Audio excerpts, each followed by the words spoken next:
Your Coca-Cola bottler presents Claudia, based on the famous play and novels by Rose Franken. Brought to you, transcribed Monday through Friday, by your friendly neighbor who bottles Coca-Cola. Relax, and while you're listening, refresh yourself. Have a Coke. And now, Claudia. Oh, what was that? The alarm clock. Copy, it's too early. The room's still dark. That's because the blinds are down. Oh, nonsense. We haven't got any blinds on our windows yet. Right. These are not our blinds, and they're not our windows. They're not. No. Close your mouth and open your eyes, and you'll see what Santa Claus has for you. Oh, nothing doing. If I open my eyes, I'll wake up. You tell me what he has for me. Good morning, David. Good morning. You know, I was dreaming we were asleep on the farm. The sun was shining in the window, and when the alarm clock rang, I dreamt it was a rooster. I'm going back to sleep. Good. Give my love to the rooster. David, why don't you reset the alarm for 10 minutes from now? It's still early. What's the use of 10 more minutes? Oh, lots of use. Anyway, it won't take you as long to get to the office from here as from Eastbrook. Oh, go on, David. Indulge yourself. Let's sleep another 10 minutes. All right, just 10 minutes, though. And to make sure it's no more than 10 minutes, I'm going to reset the alarm clock. That's all I want. 10 minutes. There. Ooh. Except I don't think I can. Can what? Go back to sleep. You know, the trouble with me is that once I'm awake, I'm not asleep anymore. Come again? I don't overlap. Once I'm awake, that is that. Then tell me, how do you like waking up in New York? I love it, I think. Don't you miss Eastbrook? Only when I'm asleep. Oh. Actually, my worst suspicions about myself have been confirmed. They have? I have a horrible confession to make. Dare I hear? You have every right to know. I am a lazy, good-for-nothing David. I love staying here at Julia and Hartley's with butlers and maids and all the rest of it. Well, you'd be a fool if you didn't. You don't mind? I'm delighted. I bet you knew it about me all the time. Sure, that's why I married you. Oh. I love lazy, good-for-nothings. David, do you miss Eastbrook? Me? Oh, I should say not. You don't? This is the life for me. I even get 10 more minutes in bed in the morning. Now, what more could anybody ask? You're not fooling? You're really enjoying this? To the hilt. I feel like on a vacation. Well, that's the way you're supposed to feel. Away from housekeeping, cleaning, cooking, carpenters, from all the... It's as bad as it sounds, darling. It's wonderful most of the time. And the rest of the time? You're home. Come here. Well, I guess I better get up.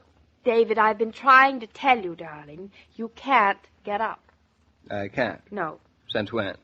Since last night. But I have to get breakfast. That's just it. What is? You don't have to get breakfast. Claudia, you didn't. Now, David, now listen, don't get excited. You'll love it for a change. Really you will. Go on, say it. I'm not ashamed. I told Suzanne we would have breakfast in bed. There. You're kidding, of course. Why should I be kidding? Me breakfast in bed? Of course.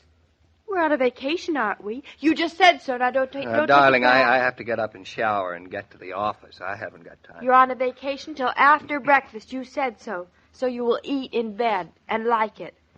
Now, just ring that little bell over there on your night table. Suzanne will know what it means. I am henpecked. Of course you are. The bell has been rung. The rest is silence. Breakfast on a silver tray with a lacy napkin, fine bone china, and coddled eggs. I love coddled eggs. Would it be all right for me to coddle over and brush my teeth? Yes, darling. Go right ahead. Thank you very much. You're very welcome. Look, I'm all up and awake. Can't I have my breakfast sitting up at the desk? You cannot. You get right back into bed this minute. Henpecked. Hey, where are you going? You can't get up. I'm going to brush my teeth. Do you mind? Hey, this is no life for a great big grown man. What isn't? This lying around for breakfast in bed. Why don't you try to enjoy it for once? You afraid that you might? You are foaming at the mouth. Answer me. What are you trying to do, psychoanalyze me? Answer me. Are you afraid you might enjoy breakfast in bed? All right. You win. I am afraid. Ha! That is exactly what I suspected. And I am beginning to suspect that I married a woman. Darling, don't say anything important. The water's running and I can't hear you. You've just missed a deathless remark. What? Tell me quickly. I said I am beginning to suspect that I married a woman with female foibles. Female foibles. Mm-hmm. Well. I am disillusioned. These beds are soft. Mm-hmm. You said that already. It doesn't cost anything to say it again. Uh-oh. There's breakfast. Yes. Well, you don't have to sound like the voice of doom about it. I'll smile. How's this? Awful. Come in, please. Smile coming up. Oh, it's beautiful. Good morning, Mr. and Mrs. Naughton. Good morning, Suzanne. I bring you breakfast. What lovely trays. Oh, here, I'll take mine. Coffee smells marvelous. Wait a minute. Sit up. Yes. It is better to sit up Oh, more. all right. Voilà. Now, I give the other tray. Mr. Naughton, if you will also sit up. Very comfortable. Oh, look at those muffins. Cook thought you would like. Tell Cook I love. Anything I can bring more for you, Mrs. Naughton? Not another thing. Well, thank you, Suzanne. Just drink when you are ready, and I come. All right. Well, isn't this nice? Delightful. My legs will fall asleep. Oh, they can't. Why not? Because mine won't. Mine have a tray on them, too. Well, your legs are smaller. That has nothing to do with it. It's the size of the tray that matters. Well, the fact remains, I already can't feel the big toe on my left foot. I don't believe you. Well, can you feel it? What? My big toe. Of course I can't feel your big toe, you dope. It's in your bed halfway across the room. I don't know why I talk to you at all. Drink your orange juice. Killjoy. Killjoy is here. I don't care what you think. This is nice, David. Hey, listen, would you mind holding my tray a minute? What on earth for? Oh, I want to move my left leg a little. Oh, I see. It's not that I'm uncomfortable or anything. Oh, I just think I can balance it better. Yes, if no explanations necessary now. Let me see now. I know. If you put your tray on the floor, all you have to do is just reach over and... Well, maybe I can hold yours and balance mine at the same time. Be careful. All right, now. You look awfully... Now, hand me your tray. David, listen, you'll have to be very careful. I poured my coffee Hand it over. already. Hand it over, I said. All right, there. Now, You got it? Yeah, my tray is balancing Now, don't perfectly. breathe or anything. Don't breathe. Here we are. Well, that is better. What's better? Ouch, my left leg. Ow! Is it by any chance waking up? I'm still holding the most tray. Painful thing in the whole world. Then you admit it. Admit what? It was asleep. I didn't say it. Did I? No. Now, here, are you ready for your tray back? Oh, just 1 second more, David. I just want to push this pillow up a little. Ready or not, here it comes. Careful, careful. Oh, you gave me a scare. Think nothing of it. When I was a lad, I juggled 7 loaded trays at one time. Oh, I with the wish greatest I'd of seen ease. that. Now, my egg. Oh, David, see if you can push my pillow just a little more to the right. There goes my right leg. Where'd it go? Sound asleep. Oh, nonsense. Just wiggle it a little. I can't with this tray on my lap. Don't worry about it. It's only for another 5 or 10 minutes. But that's awful. I've decided to be philosophical about it. If I'm to enjoy breakfast in bed, I'm just not going to complain about it, that's all. You're right. That's the only way. That's right. And I am enjoying it. I can tell. Very much. Good. I'm glad you are. Oh, this darn pillow keeps... You better drink your coffee, darling. It'll be cold. Julia says she has breakfast in bed every day. Well, bully for Julia. I didn't realize she had so strong a constitution. And Hartley, too. He has, too. Every morning. Mm-hmm. In spite of his gallbladder. The joys of the rich. Darling, were you serious? How are your legs? Petrified. So who cares? Me, I care. Would you like to get up? Eat breakfast comfortably at a table when I can have it in bed? Why, I should say not. Oh. This is so relaxing. I'll be exhausted all day. Upside, there goes your pillow again. Careful, your tray. David, listen, darling. I wouldn't think you were a quitter if you drank your coffee at the desk. Darling. Now, deep down, I know you. You're a country girl at heart. Just because I can't balance a breakfast tray? That doesn't prove anything. You know, it's funny. But I keep wishing we were back in Connecticut. And I had a small idea that you did, too.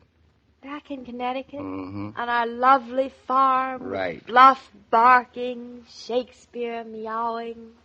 Where the sun shines early into the bedroom because there aren't any blinds on the window. Exactly right. Where breakfast is in spite of electricians and carpenters and trains to catch. Where water runs cold and the lights go out. Where it rains and rains and rains. And rains. You're right. I wouldn't blame you if you didn't prefer it to all this. You wouldn't? No. That's good. David, you are a dope. A dope? Yes, I guess I was to have bought the farm in the first place. Darling, take that look off your face. Don't you know yet that I prefer breakfast on the run to breakfast on a tray?